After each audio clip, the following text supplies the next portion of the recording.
Bulut belek umkusu bilinbegen, uru belek uyuğu bilinbegen, uyutkusu çok belecek atandın, ululuğun boyuna sinirбегин. Bir kuvaştan düşkün deyip kırgız, körkuşamda jartıgan bilip kırgız, bölüngönde bölünüp büzündürür, bölöktür öçen bolboy, bilip kırgız. Zamanı çok tentip ketken, teksizlerden ardına erçip ketken, mezgilleri bolgon bu babalardan, megedinin bir burçun çekip ketken. Sayının taşını sakpagan bilip kırgız, saltın deyip saklagan jigit kırgız, san ming жылдык арттан таркан бар, say-saylarga bölünmöy, bilip kırgız.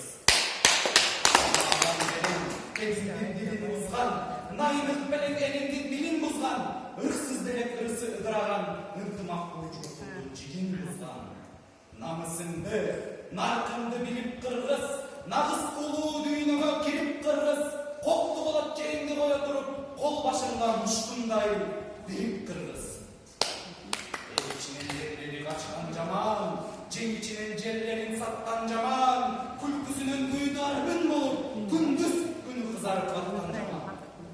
Kayra başlı kanına sinip kırgız, kaslarındı başlaga gidip kırgız, kayırçıları cergezip cüre bermey, kadrındı getirmey bilip kırgız.